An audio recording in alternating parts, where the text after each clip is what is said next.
The 49ers preseason finale is in the books. That's right. Trent Williams still remains to hold out. And I tell you what, we're going to break down some grades from that last preseason matchup. And we're going to get into the 53-man roster preview. That's right. I want to know from you who's going to make the cut right here on the Wayne Breezy Show. So bright that we shine. All we know is the Niners. Ready to go, let us find us. So faithful to the bay.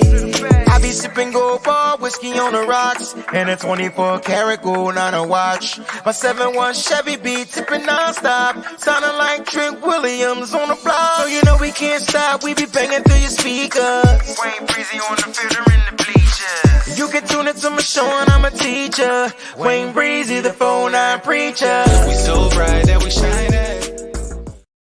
What's going on, 49er faithful? Make some noise. Put your hands together one time. The Wayne Breezy Show is here.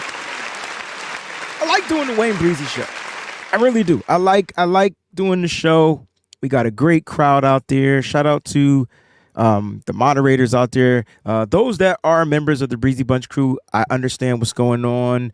The memberships have been put on hold. The channel has been demonetized, but that's not going to stop the show. Your boy Wayne Breezy is here to stay, but there is an announcement. So check this out. We're going to be switching things up. Now, before we get to that, I want to do a quick shout out to our sponsors over at Residency. Listen, check out the new hats that they got going on. If you want to rock the hats that your players are currently rocking, you're a 49er fan and you want to wear the hats that the players are rocking, go to www.residency.com. And if you want to say bump the players and you want to rock the hat that Wayne Breezy is rocking, do the same thing. Check it out, www.residency.com. Use the promo code SFBreezy. You're going to save $5 on your total purchase. All right, $5. And no, they have not upped the promo code for me. It's all good. But if you still want to save some money, go ahead and check it out, man. Get your hats. They got crazy sales going on. And take advantage of the sale. And also take advantage of the promo code. Use that promo code SFBreezy. All right. Shout out to our sponsors for the Wayne Breezy Show. All right, guys. Now check this out. So a lot of stuff is going down. We got some news and updates and stuff like that. And we'll get to it right away. So 49ers news and updates, things that are going on currently right now. All right. Currently right now, the 49ers have released 2 players from their 90-man roster. Running back Matt Breida has been released, and wide receiver John Trey Kirkland has been released. All right. So as I'm getting the releases, we'll do them live on the show. It's all good. So I just wanted to put that information out there. 49ers running back Matt Breida, the veteran, has been released, as well as wide receiver John Trey Kirkland. That means the 49ers currently have 7 running backs still on their 90-man roster. And if I'm not mistaken, they have 12 wide receivers on their roster as of right now. All right, as of right now. So just a quick update on what's going on, who's being released, and I will do my best to make sure that we lively update that throughout today's episode of the Wayne Breezy Show. Now, important announcement. I need you guys to do me a favor. All right. So we're going to be starting next Monday, Labor Day. That's 9/2. The live shows will be taken to the Patreon account, okay? The Patreon account. So if you want to be a part of the live show, all right, the live show, you're going to want to go to www.patreon.com. You want to support the channel, you want to support the brand, help me out. Do that. Go to www.patreon.com/The Wayne Breezy. All right. And the live content, the live interactions, the live chat will be on there until the channel is back to its normalcy, if it ever gets back to its normalcy. So check it out. All you got to do is join one of the 3 tiers. We got the red, we got the gold, and we got the black. All right. So make sure everybody sign up for that black tier. You get everything. All right. But if you want to participate and be a part of the live show, cool beans. And don't worry, because still here on YouTube, you will be able to watch the replay of the show. You just won't be enjoying the cool Breezy Bunch crew chat that we have going on. All right. So again, go to www.patreon.com/The Wayne Breezy. And starting today, If we can get 49 new subscriptions, 49 subscriptions from today till Friday. We get 49 subscriptions, paid subscriptions from today till Friday. You just got to join one of those 3 tiers. All right. I'll be giving away a random autographed 49ers football jersey. All right. Random autographed 49ers football jersey. Why random? Because I have a few will spin the wheel, and that's, who the winner will get. All right. All right, that's who the winner will get. So make sure you go to www.patreon.com/TheWayneBreezy. And don't forget to like this stream, okay, right here on YouTube, all right? Like it, comment, subscribe. If you're watching on Twitter, if you're watching on Facebook, make sure you come to the YouTube channel. Subscribe to the YouTube channel. It's at TheWayneBreezy. Hit that like button. Feel free to leave a comment if you're watching the replay of the show. I'd love to get back to some of the comments, some of your takes as well. Some of your takes be really spicy. All right. So make sure you guys go ahead and check that out. All right. So do me that favor and let's get this show crack-a-lackin'. Now, again, for those that are just jumping in here, we got a couple of quick updates when it comes to the San Francisco 49ers, and they made a couple of roster moves. They released a couple of players. Now, look, it's about to be, I guess you could say, doomsday for several players. All right. Doomsday, meaning that the Niners have 90 men on the roster. They really have 91, but one doesn't count. That's your international player. Doesn't take up a roster spot. So 90 men on the roster. And as of right now, Matt Breida, running back and wide receiver again, John Trey Kirkland has been released. All right, John Trey Kirkland has been released. So let's just recap the game, 49ers against the Raiders. I do want to go over some PFF grades when it comes to what the Niners did, who stood out in this particular game, things like that. I thought the Niners played relatively well. If you want to check out the film, it's over on the Patreon again.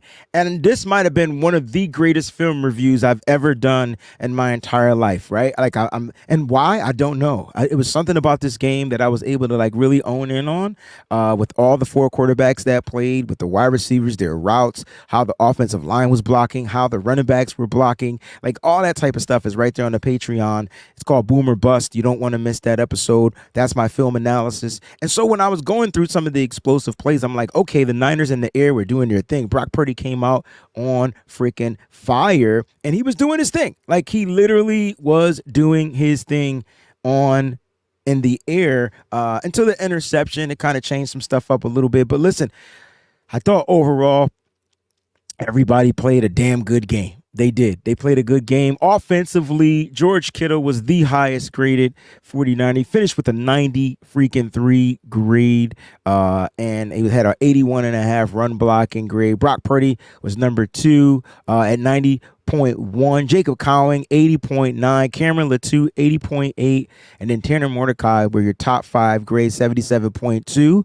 All right. Now, your bottom 5 grades in this particular game were Matt Breida, Isaac Alarcon, Mason Pline, Tay Martin, and Lewis Kidd. Now, if you remember, Tay Martin caught a pass and then he fumbled the ball. It was from, I want to say it was from Tanner Mordecai. I can't remember who the quarterback was that threw him the pass. It was a nice catch. Nice catch. I'm like, yeah, like extend the play. Boom, boom, boom, bada bing, bada boom. And then next thing you know, ball gets put on the ground and the Raiders get the ball. That game finished in a tie. It was probably one of the best freaking tie games I've ever seen in my entire life, right? I'm like, oh my gosh. Preseason football, guys, it's always, if it's a tie, it's going to be a tie. It is what it is. There's no overtime in preseason football. No overtime whatsoever in preseason football. So check this out. I thought the game went the way it was. It was a late game. If you stay, let me show of thumbs. If you stayed up and watched that whole game in its entirety, and then came back and watched the overreaction shows, Nothing But Niners did one. I did mine on Bleacher Report. Like, let me know if you guys stayed up, because if you did, you are a true mother freaking fan. All right, true fan. All right, I'm gonna do my best to answer some of the comments that I see in the chat. All right, I'll do my best to get to them. Miss Sin, what's going on? She says, Wayne Breezy. She says, please talk about Womack, because I don't know what the hell that was. Okay, so he had a brain fart, and I also explained like on the film. You gotta watch the film on the all 22, because not only do I go in on the player, like, I mean, I literally go in, pause, right? Anyway, I can't really explain it. It's like one of those unexplainable. So my theory, Okay, if everybody wants to know what was Samuel Womack doing or thinking. First of all, in this particular game, I thought Samuel Womack was trying to make the team. Okay, I thought he played the tightest coverage of defense you've ever seen. If you even go back and watch that play, he was playing very tight coverage.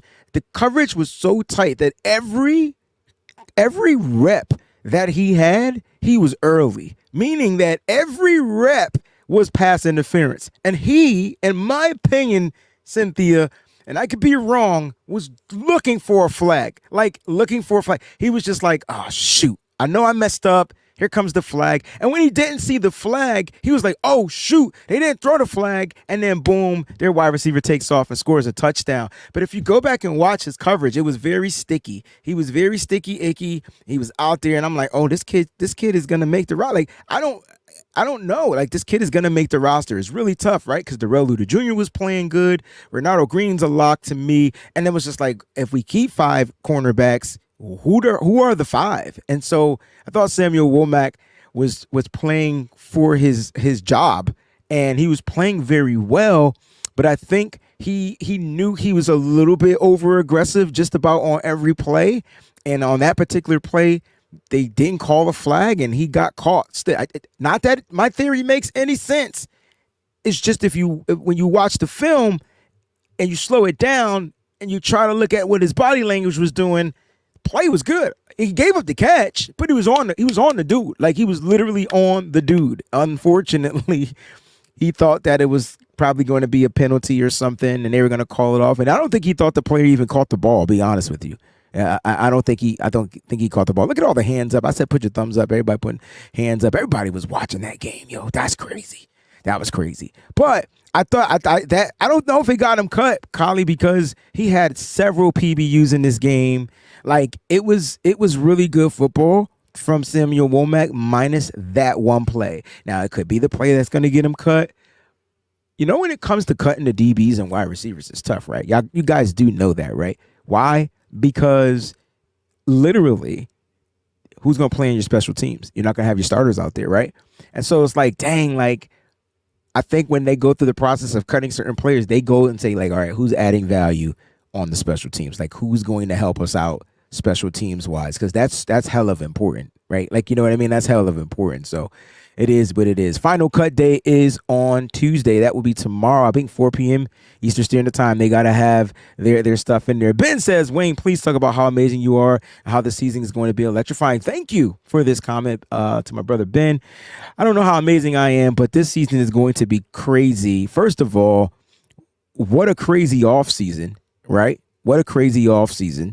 And I tell you what, hold that thought. I'll come back to this comment. I do want to finish up on grades. I'm just trying to stick to some type of a structure or whatever, Ben. So I'm going to star your comment. All right. So we did the offensive grades. We did the top 5, the bottom 5. And when I look at the bottom 5 grades, man, it just looks like they are probably all going to be off of this roster.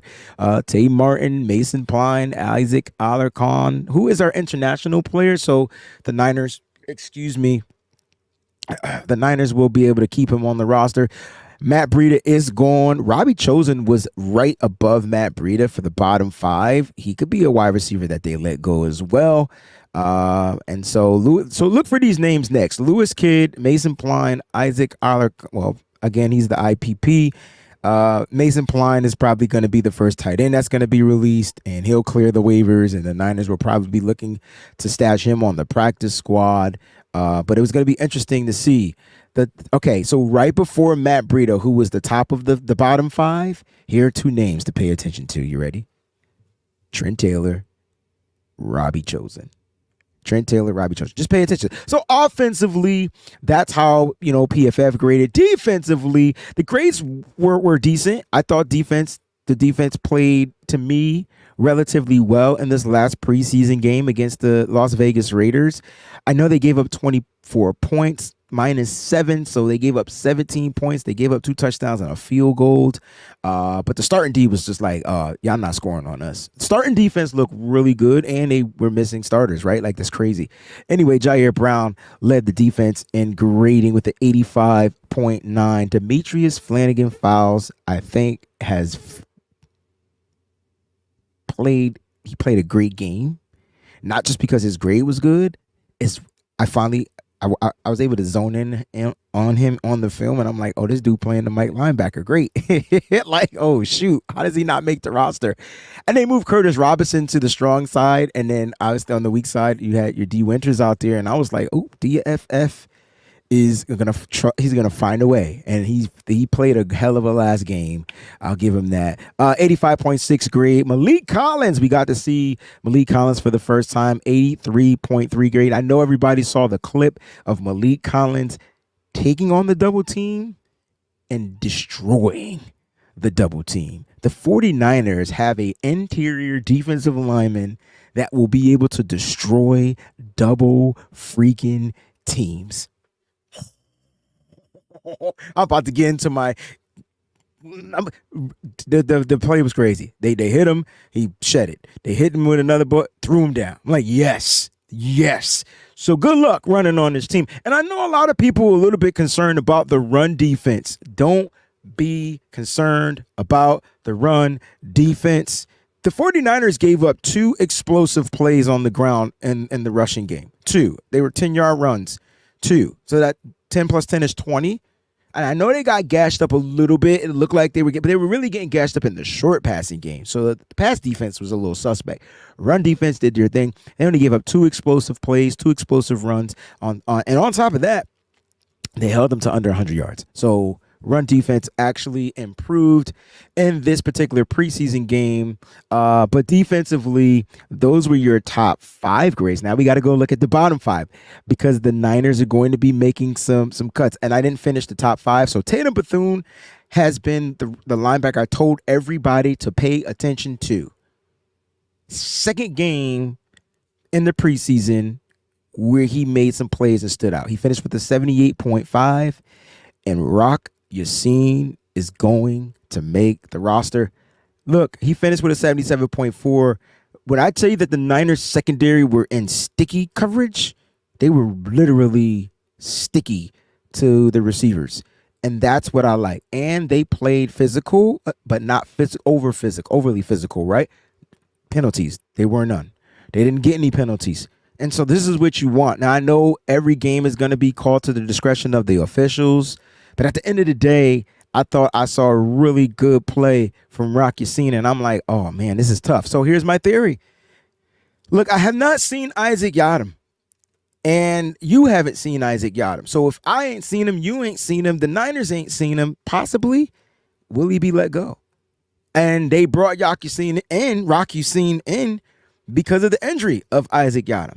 Did Yiadom forfeit his spot due to injury and due to the fact that he couldn't be on the football field? So he hasn't played in the preseason. He hasn't played whatever. I'm sure the Niners, I think he signed a 1-year deal, or I can't remember what his deal was. The Niners could probably walk away from him or do some type of, put him on the IR and settle with an injury settlement or something like that.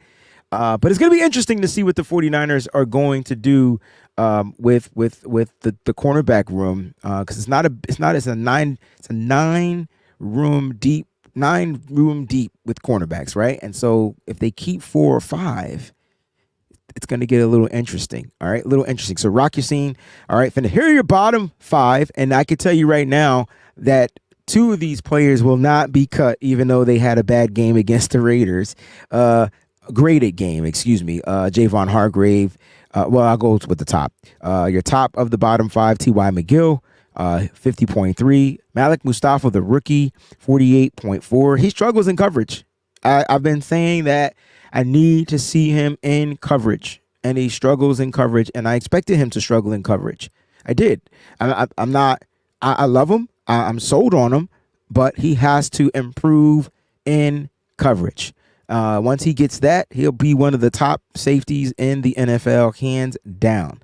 Okay, so I just wanted to put that disclaimer out there. Nick Williams, defensive tackle. Javon Hargrave, defensive tackle.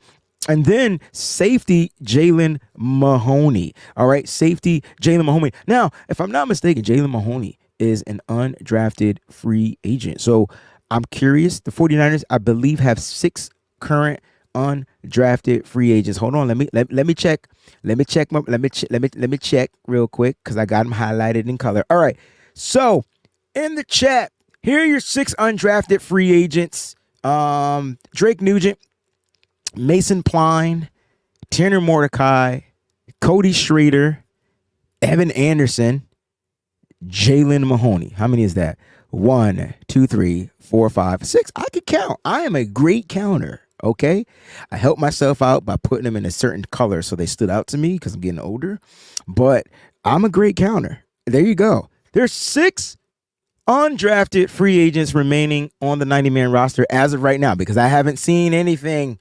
Okay. I haven't seen anything. I haven't seen anyone released. Out of the 6, who has the best chance of making the 49ers roster? Is it center Drake Nugent, tight end Mason Pline, running back Cody Schrader, quarterback Tanner Mordecai, defensive tackle Evan Anderson, or safety Jalen Mahoney? Now I'm about to pay attention to the chat again. Let me know what you guys think in the comment section. I'm actually watching now and see what you got. So that's the grade report for the San Francisco 49ers against the Las Vegas Raiders. All right, so let's see what you guys coming up with. Me personally, it's going to be tough. It's going to be tough. You know what I mean? Okay, don't bother me. I like this. Let's talk about it real quick. Mahoney, if Huff is not ready. Now, we're going to talk about Huff and Huff status. So let's talk about Huff status as we get to this. And I think it's important to talk about Huff status here because you brought that up, and I think that was pretty spot on. So Mahoney, if Huff is not ready, or center Drake Nugent, the 49ers can add depth at the center position if they like Drake Nugent, or check this out, Mahoney. And when I look at the safety room, I'm saying to myself, did Mahoney do enough? And here's who we have. Okay, you got Jair Brown and George Odom. I think those are your starting safeties. I think George Odom starts if Huff is unable to go. I think he moves to the strong safety spot. And throughout the preseason, he was playing free safety. Okay, he was playing that deep safety in the cover one defense. He was playing back there. They were trying to interchange the guys, get them ready. I have a strong feeling in this game, Steven. I mean, don't bother me. I don't know if you know all the players, but Tracy Walker the third played like he saved the touchdown play. He saved explosive plays from happening. He was there on tackling. He didn't get beat deep, and that's the safety's job, right? I would be surprised if he beats out Mahoney. So Mahoney's good, but I don't know if Mahoney is going to beat out the veteran Tracy Walker the third. So take a look at him. Let me know. Now, Huff status. There was a report that came out. Okay, with Huff status saying that they don't know, but we'll find out if Huff is going to be placed on the PUP. Now, what does that mean? Now, Dre Greenlaw is currently on the PUP. Huff is currently on the PUP. So he hasn't been taking off the PUP, even though he's trending upwards on his return. Now, if I'm the 49ers, and I know the 49ers like I know the 49ers, because Kyle Shanahan and sometimes he'll respond to my text messages. Sometimes he won't. But I remember hitting him up, and I remember him saying something like, listen, man, Breezy, it's time. We're going to keep Huff on the PUP. I like what I'm seeing from our safeties, and that gives us 4 extra games. And here's the kicker. They don't take up a roster spot, right?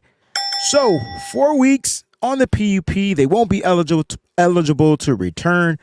I expect Huff and Dre Greenlaw to start the season off on the PUP, which they're currently on.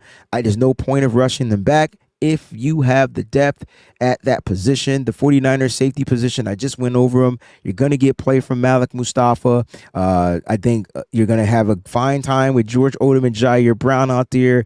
And I think Tracy Walker over Jalen Mahoney makes this roster. And since they don't take up a roster spot like the 2 players that I put on the PUP, I think this will serve the team the best purpose. And then when you bring back Huff in week 5 and he's eligible to return, then you would have to release maybe like a Tracy Walker. All right. So I think that's where the Niners go. I got 4 safeties that they keep. I know I'm giving away. We're going to do our 9 p.m. tonight Eastern Standard Time will be the nitty gritty Niners talk. So make sure you guys tune in to that. they'll be doing their 53-man prediction show. But at 4 p.m. Eastern Standard Time on the BAM show, Mike and I are going to create our 53-man roster, and we're going to create one. So we have to agree to disagree. And I don't know how we're going to do it in 30 minutes, but we got to do it.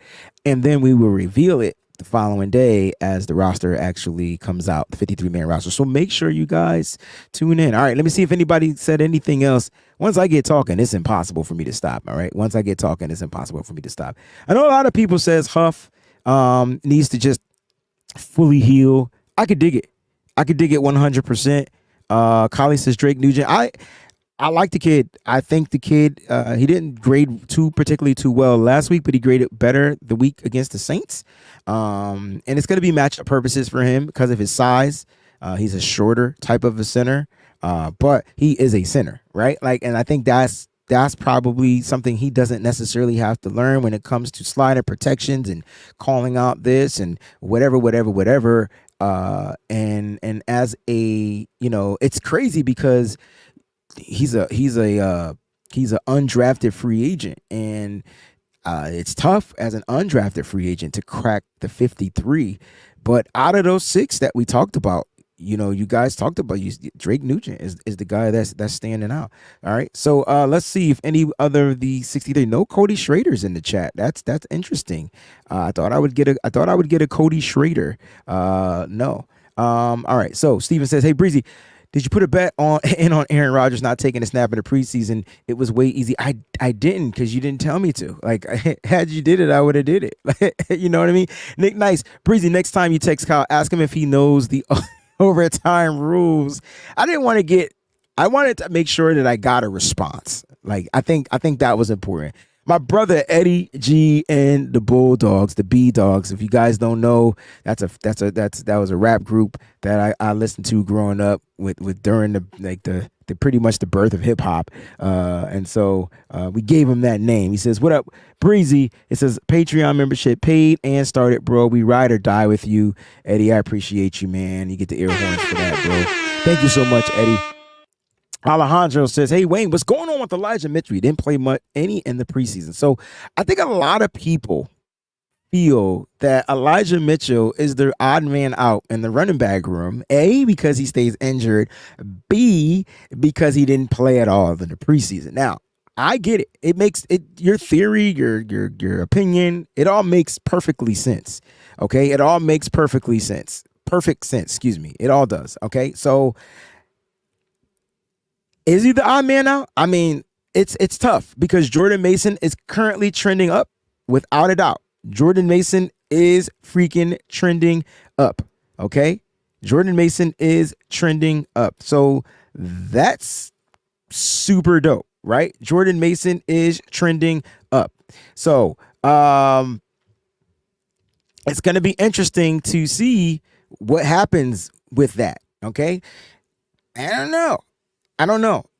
The Niners, in my opinion, would be better with him on the roster than with him off the roster. So that's my theory on Elijah Mitchell. What do I mean by that? Well, it would be better to have a running back with his caliber to give some of his skill set to the 49ers rushing attack. He's the second best, maybe even the first best pass blocker as a running back. I think he's even better than Christian McCaffrey when it comes to protecting the quarterback. And I think you want to overlook that. I love Jordan Mason, but his weakness is that. And so when he's out there on the football field, he can run very well. But on the passing downs, he runs wrong routes. He doesn't pass protect well. And that's what's hindering Jordan Mason from taking that next step up to running back 2. That's why I keep saying I think Elijah Mitchell will remain running back 2, because he just gets the concept of what the 49ers are doing offensively. It's not about his skill set. It's about him grasping the concept. And I think that's what we have to start separating. And I know when we watch football, all we care about is the running back running the ball. But there's way more to that in Kyle Shanahan's offense. So if you can limit Jordan Mason from making the mental mistakes of football and just utilizing him the way that they've been doing, where he's averaging like 9 yards a carry, that would be on freaking point. All right, that would be on point. So that's my take, Alejandro, on Elijah Mitchell. They may trade him, and if you do trade him, what do you trade him for? I mean, he's in the last year of his contract. Who's going to give up a pick? If there are injuries to running backs, teams will spend the picks. So you have to keep that in mind. So that I do understand that. Jax 49er Girls Knox says Evan Anderson. Listen, I've liked this kid since. Matter of fact, I remember doing the mock drafts, and there were times I would mock draft him to the 49ers. Did you watch him play? Like, I think I did some stuff on the film breakdown. I was like, oh, that's a big that's a big kid. Like, and he was rushing the passer. So he beat the offensive line and got the pressure to their quarterback. Now, he's a run-stuffing defensive tackle. But if this dude's feet is super quick, Jax, this dude can possibly find a way to make the roster. Now, I'm glad you picked him because here's what I think. That's an area they actually have more defensive tackles than they do edge rushers. So will the Niners load up in the rotation of the defensive tackles? All right. And so when I go and I look at their defensive tackles, it's Javon Hargrave, Malik Collins, Kevin Givens, Kalia Davis, who is currently injured right now. We got to pay attention to him and see what the Niners do with Kalia Davis. I knew he was definitely going to have a job this year as far as rotative depth. But I believe he's going to begin the season. I believe he's going to be one of those IR players that Kyle Shanahan's going to look to bring back relatively soon. T.Y. McGill, Jordan Elliott was the free agent that they picked up, and then Shaquille Brown, Nick Williams, they added free agents later. But Evan Anderson was the kid that they see something bright in. You know what I mean? So keep on the lookout. Now, he's still raw. So I don't know if he makes this roster, and I don't know if he's done enough to make anybody's roster. And so then I think in the political game of the roster politics, Evan Anderson should be waived or cut, released, whatever the word is that they choose to use. And I know the difference, but right now I ain't got time to explain the difference between waive, released, and cut. It has to do with your status in the NFL as far as how long you've been playing.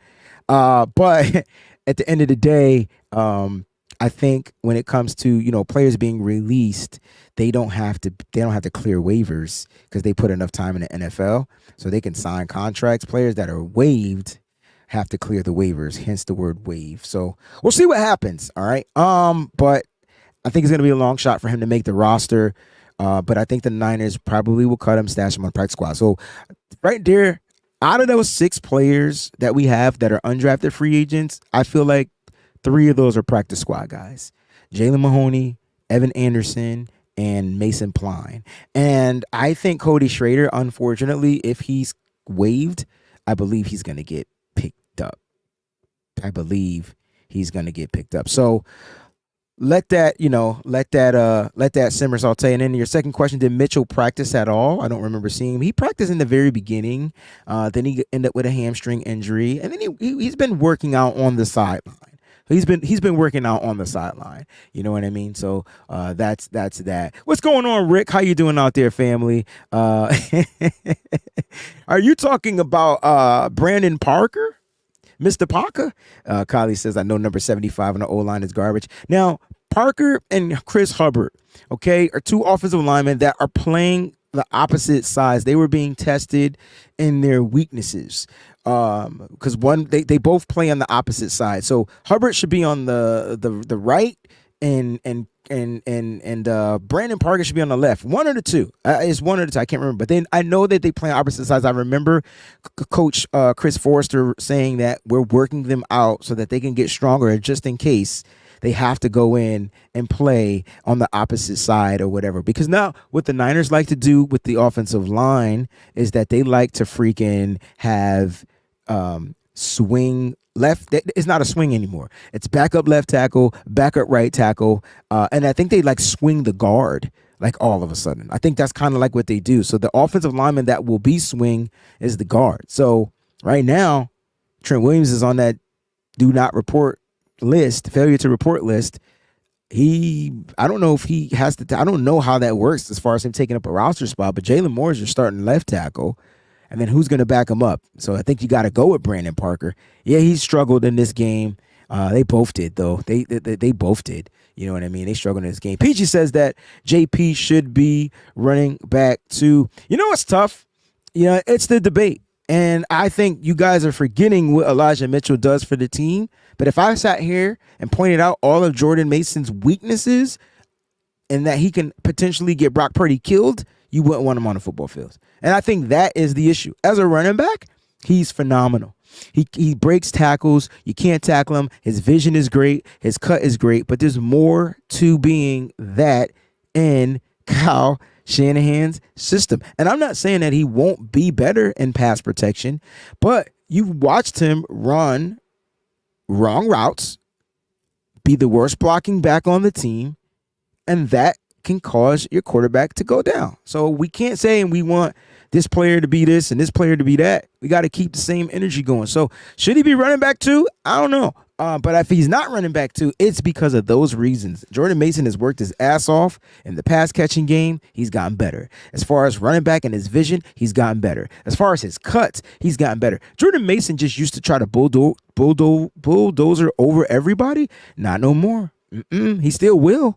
He's still going to have to be tough to bring down. He's still going to look to break tackles. I watched Jordan Mason take the handoff, counter, and go from left to right like it was a little small V. And I'm like, oh, shoot. And if he could have just made one more person miss, he probably would have broke that joint and got even bigger explosive play. Every run Jordan Mason had in the last preseason game, I felt like was an explosive run. It's crazy, like 10 yards or more. So, yeah, he should be too, but he's got to be able to do those other intangible things when it comes to that. And then PG says, I think Mason Breida will be back. Now, I talked about practice squad players, and if Breida, there's a report going on right now. I told you we're going to keep you updated.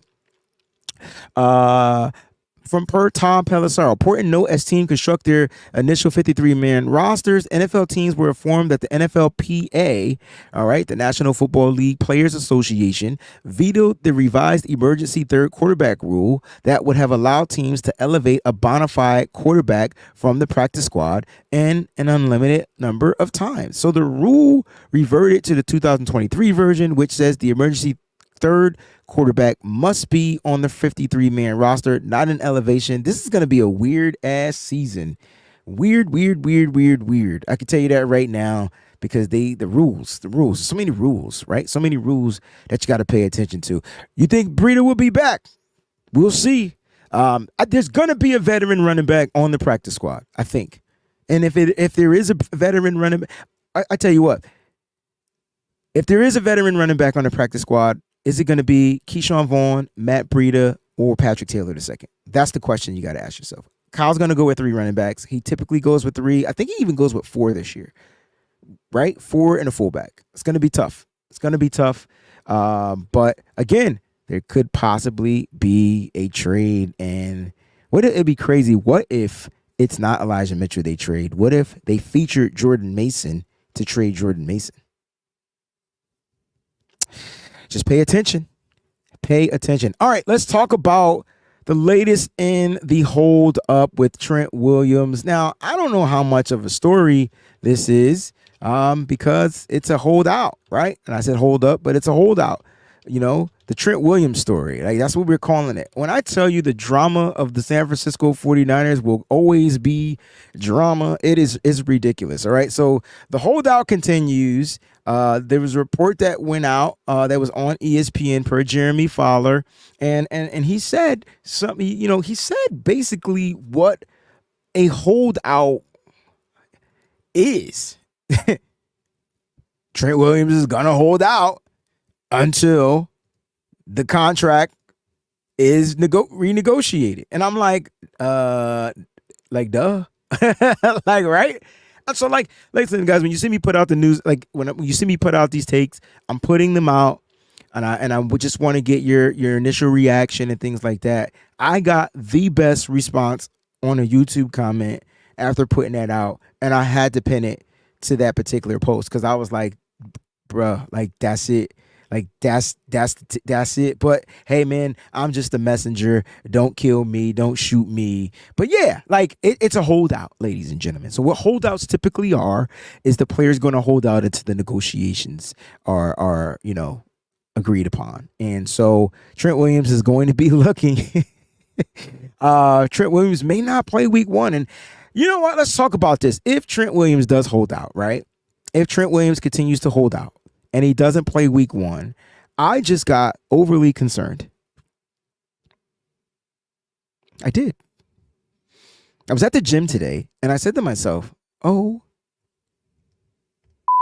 if Trent Williams holds out, that Jets defensive line is going to probably have a field day. And I'm thinking, the Jets got a defensive line. They got it. I ain't trying to jump ahead. We ain't even get to our 53-man roster yet. This is not what I'm. They have a defensive front. They took 10 years building that shit. Like literally, 8. Starts with their interior. They got pass rushers for days. That's where Trent Williams belongs. My question is, like, how the hell are we going to run against that defensive line? And how are we going to protect Brock Purdy from that defensive line? And then, even if our line holds up against their defensive front, the Jets will blitz. So now they're sending more people. And now Brock has to speed up the throws. It could get a little, and Brock may not have Brandon Ayuk. This shit can get crazy. I'm just saying, the Trent was. I'm not mad. I know, and listen, if you're mad at the holdout, I understand. But I think from what I try to do, you don't have to do what I do. What I try to do is I look at both sides. And I understand Trent signed a contract and Trent did this and Trent did. I get it. But I was always the type of person that, if you work even a regular job, if you work a regular 9 to 5, just a regular 9 to 5, you sign a contract, right? You sign it. You work a regular 9 to 5. And then what the job does is they start upping your responsibilities, but not your pay. And on top of that, you do it to the highest level of performance. You do it better than anybody else. And so, I think my thing is I'm always listening. My ear's always open for those players that do exceedingly better and well for review. And I just feel like even though football is not a regular job, it's still a job. And so, if Trent Williams is doing... if he's the best player and offensive player in football, minus your quarterbacks, right? He's the best offensive player in football. He's the reason why CMC was offensive player of the year. People don't think it is, but he is. He's the reason why Brock Purdy was in the MVP race. People won't think it is, but he is. And because of that, he was also the best offensive lineman in football. And I get it. He signed a contract. He should play under his contract. But you got to, the business part is, what about my yearly review? I know at every job, you're going to be reviewed. They want to know if they're going to keep you. Did you meet these standards? Did you do this? Did you do that? And usually, if you pass all those, you get a raise. I don't know what Trent Williams is looking for. It's never been reported. I think we've been, putting out there he looking for guarantees, because when you look at his contract, there's 0 guarantees moving forward for the next several years, which means things can happen and Trent can, not make any money. The money's not guaranteed, right? None of it's guaranteed. He played, all his guaranteed money has been paid. So I think Trent is trying to secure the longevity of his future. And if I'm Trent Williams, I'm going to go to the Niners. I'm going to go to John Lynch and I'm going to say, listen, bump John Lynch. I'm going to call Kyle. I'm going to be like, Kyle, listen, I want to retire here. Just make me secure. And then Kyle needs to get on the phone with John and says, listen, we need Trent. I know we got players, but they're not there yet. Super Bowl window is here. Let's just find a way to get him back in this building. Now, I don't give a what y'all say. I am a little concerned about the 49ers offensive line when they have to face ferocious defensive fronts without Trent Williams. Okay, so on top of that, y'all can take it forever y'all want. Y'all can be mad at me. All I'm doing is giving you your take, and I'm not disagreeing with anybody's take out there, but I'm just looking at it from a different perspective and a different lens. And I know it sounds like I'm looking at it from the lens from Trent Williams, because I do understand the 49ers side. It comes down to the money, and they are funny with the money. But I do know they will pay players that they want. His name is Nick Bosa. All right, let's keep it moving, guys. That's the holdout stuff when it comes to Trent Williams. We know Brandon Ayuk. Now, the Brandon Ayuk stuff is ridiculous at this point. I don't know if it's even worth 2 minutes talking about it, but at this point, Brandon Ayuk can still be traded. And I'm just like, why? Like, why? Why at this point are we still talking about trading Brandon Ayuk? Like, why? Like, just, and I know everybody, you know what the Niners are doing? The Niners are really doing a great job at making Brandon Ayuk look like the villain. Like, and I like it. And Brandon Ayuk's doing a great job owning the villainship or the villainy, right? Here's what I mean. This motherfucker showed up to the last preseason game with the team. He ain't show up by himself. He ain't fly out there on his own. Now he flew on the team jet. He's like, y'all, I'm with y'all, man. I'm with the team. Now look, at the end of the day, I'm like, BA, what you gonna do, bro? Cause like, you playing with our emotions. Like Brandon Ayuk's playing with our emotions, but he's trying to really get the 49ers to just give in. And the Niners aren't giving in. They will not give in. They are entertaining the trade. I don't even know how Washington got back on the table. How is trading Jahan Dotson opening up the trade for Brandon Ayuk? Make it make sense, right? And I know, look, I looked at they better focus on getting Terry McLaurin that ball and boom, boom, boom, boom, boom. They don't even need Brandon Ayuk. Like if they wanted him, cough up what the Niners are asking for. Now, I'm going to be pissed off if the Niners settle for a second or third and something else. I believe that's the latest rumor report, what the Niners are looking to settle for. And then it makes me slap myself and say, why don't you just take that at the draft? You had the perfect opportunity to get a boatload of whatever you needed. The draft was here, and you could have even – the 49ers may have drafted the best class in football. We don't know what Ricky Pearsall was going to turn out to, but look at the other players. Y'all got to see Isaac Guerrero. I've been saying healthy, he's going to be a problem. He's going to be a problem. He was a problem last week. He's a problem against the Raiders. He made the roster in one game. Just like that. So all I'm saying is they drafted well. Jarrett Kingston is going to be a project.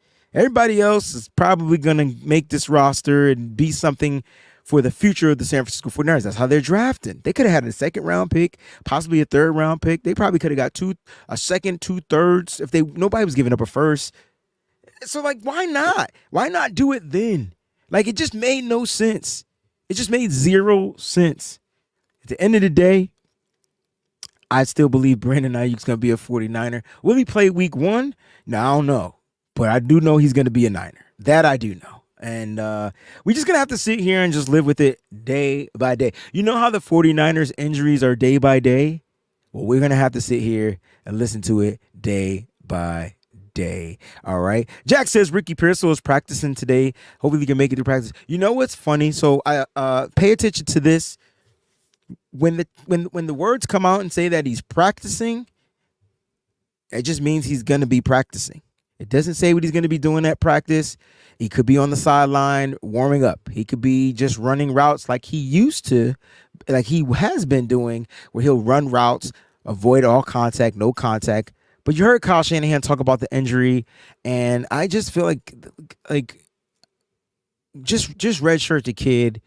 We talk about not rushing Hufanga back. Why rush your first round draft pick? We don't need him. All right, put him on the IR for the season. Shut him down. Let him get fully healthy with the right proper training staff, and let some of these other wide receivers come out here and ball out. This could be a phenomenal year for Chris Conley. This could be a phenomenal year for some sparks from some of the rookies that we got. You know, and I would like to see that. You know, at this point, Jacob Conway seems healthy. He's looking like the better of the two picks because he's the only person that we've seen. But I definitely need Chris Conley. And, you know, just open up a spot for another guy. Could it be Ronnie Bell? Could it be Danny Gray? Could it be Robbie Chosen? Like, who knows? But I think they should designate him to the season-ending IR, or designate him as to one of the IR players that they could bring back. I believe you can do 2 players that you can designate to the IR and bring them back now without saying, because before, the way the CBA worked was if you place the player on IR, before the 53-man roster, they were out for the season. The 49ers have a couple of players that are dealing with really like Kalia Davis injury, and now this Ricky Pearsall injury that's a little bit, ginger. But let's see. Like Jack said, he's practicing today. Hopefully he can make it through practice, and we'll see what happens. You know what I mean? When it comes to that. You know what I'm saying? Steven says, Isaac was a problem against backups. Let's see what he can do. Yeah. Well, we understand, but at the end of the day, it's football. So backups are not. His first football NFL contact was phenomenal. And yeah, we got to see what he can do. But if he got that game under his belt, I mean, it's not going to be that much different. Is he going to get hit harder? Who knows?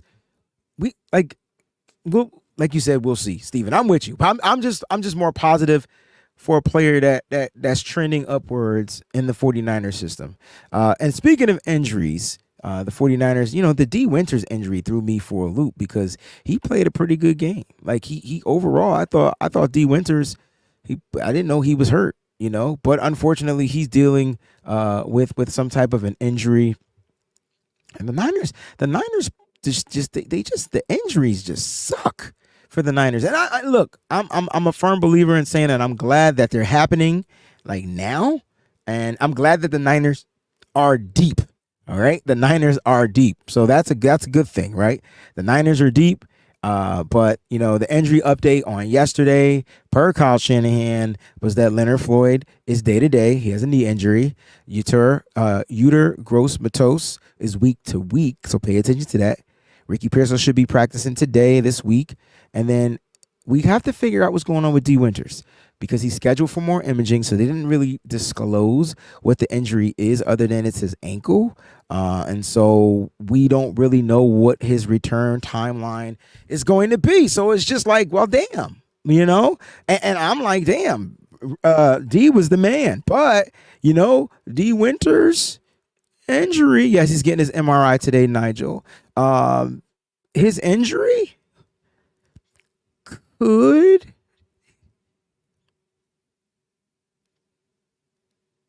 open the gate for a player like Tatum Bethune. Demetrius Flanagan-Fowles looks like he's doing what he needs to do. So we'll see what happens. The whole thing is, I don't know how many players that they can put on this freaking IR right now without, designated them for season-ending IR. I feel like the injury is going to be severe. Go ahead and put them out for the season, just like they did Drake Jackson. So right now, Drake Jackson is last year's Cameron Latou. Right now, Drake Jackson is last year's Cameron Latou. Steven says Randy Gregory is available for league minimum right now. I'm okay right now. I'm okay without adding more depth right now. I really loved what I saw from defensive end Jonathan Garvin. I think Jonathan Garvin is this year's Cleveland Farrell. He sets the edge very well. He's able to beat pressure in one-on-one, but again, it's against backups and things like that. So I liked what I saw from Jonathan Garvin. And when I look at the depth, it's Bosa, it's Leonard Floyd, Uter Gross-Matos. Jonathan Garvin will be that 4. And with the injury to Gross-Matos, Jonathan Garvin will move up to 3 because Matos is listed week to week opposed to being day to day. And so check out Jonathan Garvin. I like what I see from him. And then maybe Alex Barrett makes a splash and he remains part of the depth on the edge as far as practice squad time. I don't know, but Jonathan Garvin, they should take 4 defensive ends. And I think my top 4 would be the 4 that I just listed. So let me know. I'm just answering some questions in the chat right now before I jump off here.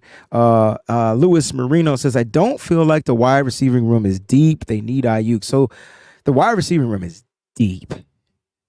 12 deep right now because they just released Jontre Kirkland. I think Frank Darby's still on this roster, but it's deep. Now, as far as how good it is, that's a different conversation. So yes, they do need Ayuk. They need a player that can get open. They do. There's no wide receiver on the San Francisco 49ers that can get open successfully every play, consistently, consecutively, however you name it. Ayuk is the route king on the 49ers. The other receivers have special abilities. They can find holes in zones, but finding a hole in a zone is not getting open. Like you run to your spot, and if it's a cleared spot, the ball's gonna be thrown there. You catch it, right? But beating man coverage is getting open. And so I agree with you. They do need Ayuk. I don't think the 49ers feel that way, though. That's the crazy part. I remember Darby being cut, Collie, but then he got an injury settlement, and I think the Niners did something with bringing him back. I feel like he got brought back. I do remember him getting cut. We didn't know I still don't think we knew what the injury was. We just knew he got cut because of an injury. They had an injury settlement, and I think he might be back. So we'll see. He's a wide receiver. But if not, then the Niners only have 11 wide receivers. But he's listed on their website. So check out their website, 49ers.com. He's actually listed on there as a wide receiver. So that's why I'm confused, because I think they did something funny with him. You know what I mean? They did something very funny. I don't know if they brought him back. I just know that I felt like they did something funny after the injury settlement. So I can't remember. I just post whatever, and it doesn't all stick with me. 49er Vito says the difference between Garindo that I've seen from past running backs that we drafted in the past few years and here in the third round is that he's performed real well in the preseason. You know what's funny? He says he hopes it carries over now. Now, if I told you he wasn't the best running back in that game, he didn't have the best game. He actually had the worst game. He only averaged like 2-something yards per carry. He had 11 carries. But you could take that with a grain of salt. And so that's what I do. I look at the context. I'm like, who the hell is out there blocking for him? Or whatever, right? And so rookie, terrible offensive line, not really creating the holes, whatever. What I did get from him, though, in this game, he was the best pass protecting running back out there, right? So when it came to protecting whoever the quarterback was when he was in the game, Dobbs, Allen, whoever it was, you wasn't getting around him. This kid is like 6'2", if I'm not mistaken. Look at him. He's a big fucking running back. Like that is what the Niners need with speed. Now, he has the injury history coming out of college. That can hinder him. But you liked what you saw, and where he really exploded was on special teams with a 93-yard return. And I think that right there is giving everybody like, oh, my God, they finally got their return guy, right? They finally got a guy that can return the ball on kick returns. And that's what you need. And I think because of that, that will keep him on this roster. Remember, I said, it comes down to, you're a running back, but you're not ready for that. But how much value you add on special teams? Because not every player is going to play on special teams. You're not going to have your starters on special teams. So you need to make sure special teams is loaded with talent that will be ready to start or ready to go if something was to happen to your starters. So 49er Vito, that's actually a dope ass take, man. It was crazy that he didn't look the best at the running back. Like him and Cody Schrader were kind of like neck and neck as far as what they were averaging per carry. But it was a Jordan Mason day, a Patrick Taylor day. But veterans, they've been in the league for a couple years, right? Jordan Mason's going into his third season. Patrick Taylor's been in the league. I think this is his fifth season. So yeah, they get it. They get it. They knew get the pad level low, find a hole, get skinny, boom, fit through, and just keep the legs going. But it just seemed like the offensive line was blocking a little bit different. And we've seen that. Even like Matt Breida, I thought looked better in this game than, he has in the previous games. So he was just released today. But that's definitely a good take. Oh, we got one more take. The Smitty. I like that. The Smitty. The Smitty. Tight end Willis sucks at blocking. Messed up in the Super Bowl and still can't block. Uh-oh. Well, you ain't wrong. Or excuse me, let me say it correctly. You're not wrong. He was terrible.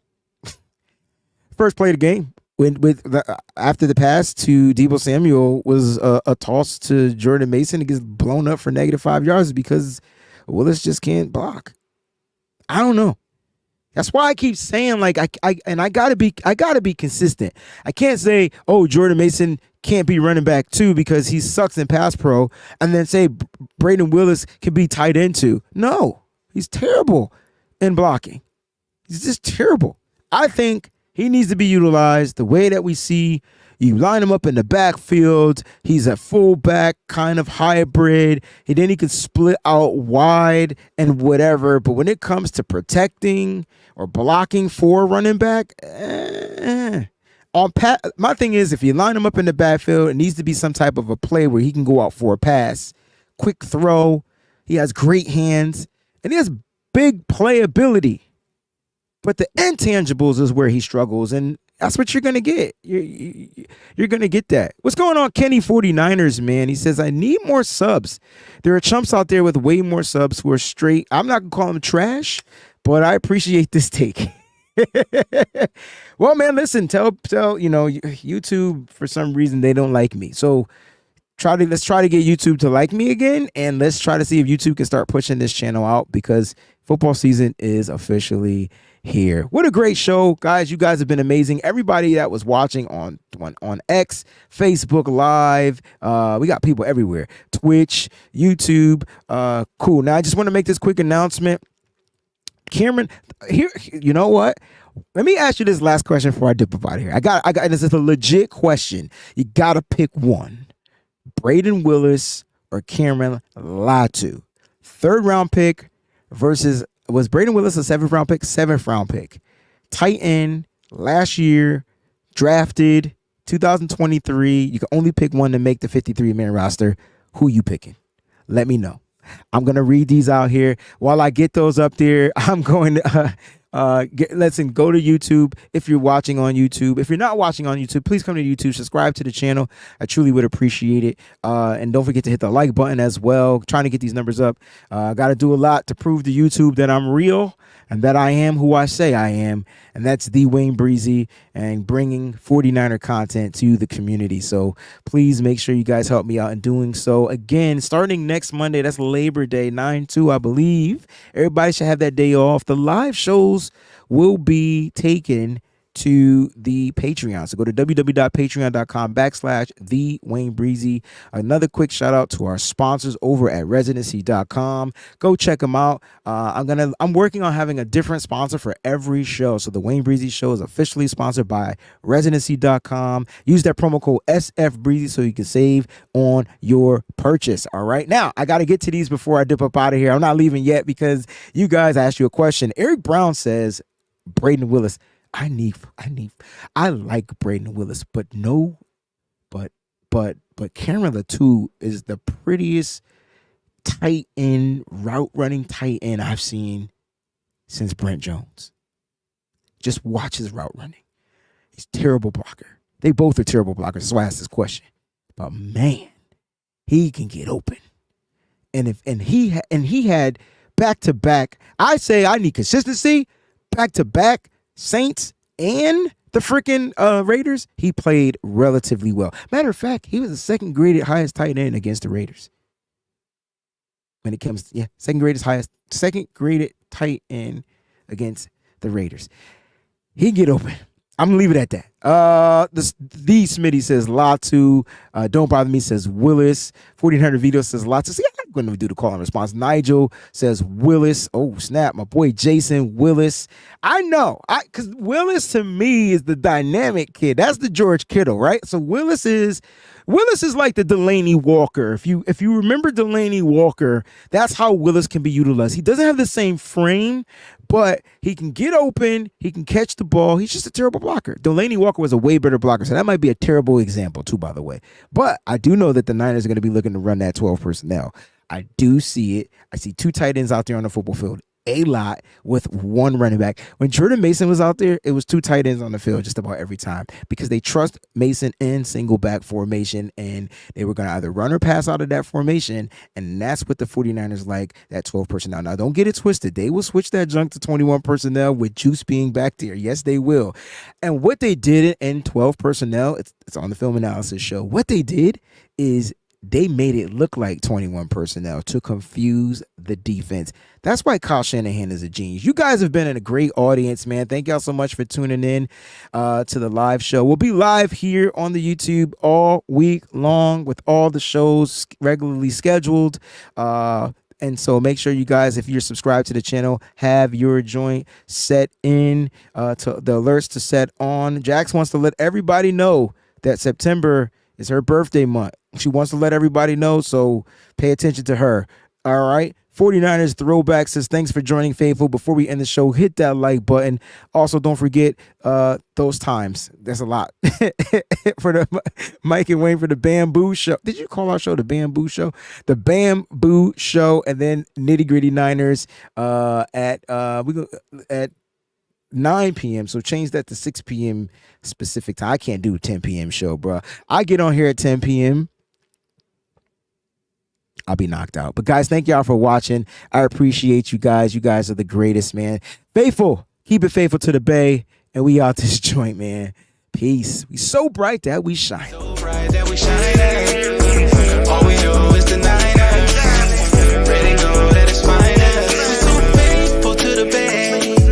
I be sipping gold bar whiskey on the rocks, and a 24 karat gold on a watch. My 7-1 Chevy be tipping non-stop, sounding like Trent Williams on the block. So you know we can't stop, we be banging through your speakers. Wayne Breezy on the field or in the bleachers. You can tune into my show and I'm a teacher. Wayne Breezy, the 49 preacher. We so bright that we shine.